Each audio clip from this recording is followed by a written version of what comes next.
we're always trying to find that limit of the edge, and we're always going to try and keep pushing that. Yeah, it's a lot of fun out there on the water, and you're pushing your body quite hard, but there's a lot of learning every day. We're sailing on the extremes of the wind limit. We are here with Jack Taylor, boat captain from Alinghi Red Bull Racing.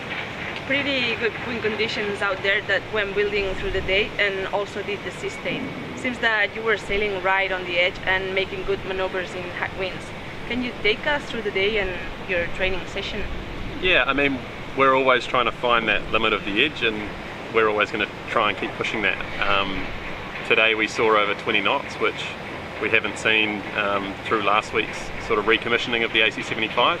So it's good to get the boat out and sort of test some of the new developments and the bigger breeze. Nice.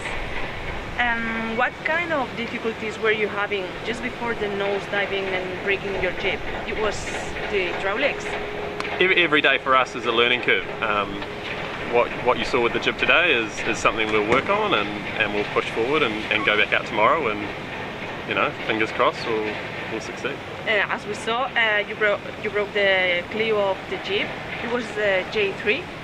Yes. Okay. Yes. That was. Did the wind one survive? The wind one, yeah, we fished that out, and we'll put that to use again. But in the meantime, we can put on a spare. And did the boat suffer any other damage? No, I mean the boat's built pretty strong, so we've pushed it through its paces. It's been out in this sea state and breeze before. But yeah, today was a good day. You know, we haven't had that breeze in a while, so it was just nice to get back out and get back familiar with it.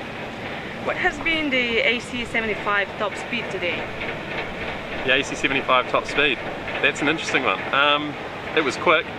Us guys on Alpha couldn't really keep up was the issue. But yeah, it was a pretty quick one for us. And Jack, as a boat captain, what are your feelings and thoughts when something goes wrong and breaks? And also, what is the procedure that you follow as soon as the boat docks in when something happened on water, like today? So I'm obviously supported with a bunch of a great group of people and professional people, very experienced people, and we all rely on each other to help maintain the boat at 100% out on the water. While we're out on the water, we're compiling a job list and a development list as such for the next day's sailing, and then after each day's sailing we'll run through a capture meeting at the end of the day and go through what needs to be done before tomorrow. Okay. And as you are on board the chase boat, how difficult is to receive and give comms from the chase boat to the sailor in high winds like today? Today is fine. We've got constant communication from the yacht to the ribs, and then we also have communications from each rib, so we can coach, we can tune, and we can get back to the yacht with whatever things we need to change. Nice, thank you, David. No worries.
Simon van Veldhoven, one of the cyclors with Emirates Team New Zealand.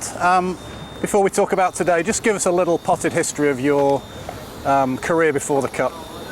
Yeah, previous I was a track cyclist for, I don't know, 10 years or so. In the high performance program with New Zealand, medals here and there, and then approached by Team New Zealand prior to Bermuda campaign to do some testing, and here we are.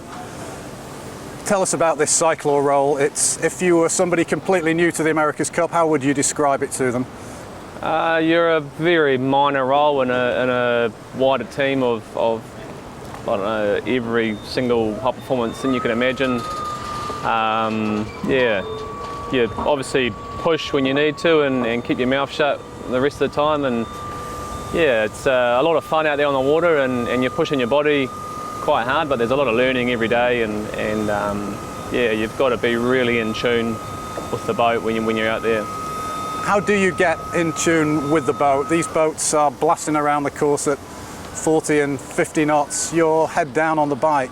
Yeah. How do you stay in touch with everything? Yeah, you learn pretty quick. Third campaign now, and you kind of know what's coming with the boat, and the guys speaking, and they're real calm, and they're not talking you through it. They're talking through the whole day and each manoeuvre, and everyone's trying to learn the whole time. So when everyone else is learning, you're learning too. So yeah. When you're out on the race course, are you very much aware of where you are on the race course? Yeah, you obviously know your course wind angle, so you can get a mental idea of what's going on, and the feel of the boat as well, what the guys are doing and what they're talking about in the race course. What's the toughest point on the race course for the cyclors? Which bit do you dread the most? Pre-start's pretty hard. It's probably the gnarliest part of the race and practice, and then yeah, like the most exciting part's probably a beer away from a human performance point of view, fueling the boat, making sure the boat doesn't stuff it in, and then yeah, just the warp speeds as well. How do you know where you are on the scale of keeping the reservoir topped up? What are you looking at? You know from the guys' feedback as soon as it's gone wrong, but yeah, we've got systems where we know exactly what's going on. And the kit that you're using, how similar is this to a bike? I know we're calling you cyclors, but it's very different to riding a road bike, right? Yeah, there's no free speed as such. There's no wheel spinning. Yeah, we run normal shoes and normal bibs and cycling tops and have a life jacket obviously, and yeah, there's a lot of cycling aspects, but it just doesn't feel like riding a bike. And are you able to give input into the kit that you're using, the equipment, the bike itself? Yeah, we make it as comfortable as we can. It's always cheaper off the shelf as well. It's not nice having to make your own gear here, so yeah, we try and make it as cycling as possible, but yeah, it'll never ever be like that. Fantastic, really interesting, thank you. Is that it?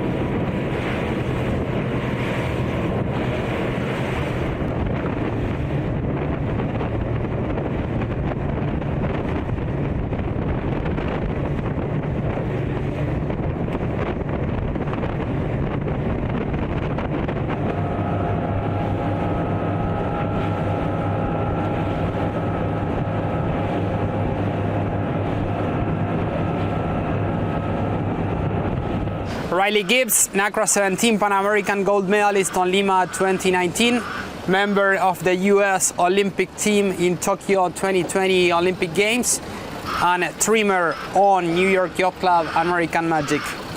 Riley, today, a day in which you went out with the two boats with the same components. Last Monday we had very light wind conditions, today medium to strong and strong conditions. Could you please tell us which are the main conclusions of today compared to Monday? Yeah, like you said, we're sailing on the extremes of the wind limits prescribed by the Cup and the protocol. So yeah, I'd say it's hard to take any performance data away from either day. You know, it's just our second day in our full configuration with you know, all of our own designs on each side, and just trying to make the most of it. So today you were on starboard side on Magic, yeah? Yeah. Can you tell us how different it feels to stay on target speeds and target angles and target heel angle on port tack compared to starboard tack? Whenever you sail on starboard tack, you are sitting on foil number 1. Whenever you tack and you're on port, you're sitting on the new foil. So which are the main differences you felt being the trimmer when comparing one tack to the other? Yeah, when we're testing like this, we're kind of given a parameters to stay within, you know, given true wind angle or boat speed and whatnot, heel angle, all these different variables, but kind of what our testing manager prescribes to us, and meant to stay within those bandwidths. So not really allowed to explore too much, but yeah, again, I wouldn't draw much from it, you know, just our second day with everything. When talking about port tack and comparing foil number 2 on America compared to the new foil number 4 on Magic, which are the main differences you felt when you're sailing? Hard to tell, you know, as trimmers we're kind of really focused on our task at hand on board and sailing to our numbers and our targets, but yeah, I wasn't really looking out of the boat much today. Okay. Then when sailing on starboard tack, most of the times America was higher and faster compared to Magic, and the same happened on Monday with very light winds. Yeah. Do you think that's going to continue to happen across all the wind range options? Yeah, possibly. I mean, depends on what we're testing each day, and yeah, again, what variables we're allowed to change, whether it's pitch, can, or T-sync, and yeah, just giving it our best, I guess. Then moving into the rudder, what's the main goal of the team in terms of design and performance with the LEQ12 rudder? Yeah, just testing in on design concepts and sizing and load distributions between, you know, the main element foil and the rudder as well. So. Okay, thank you very much. Yeah, thanks guys.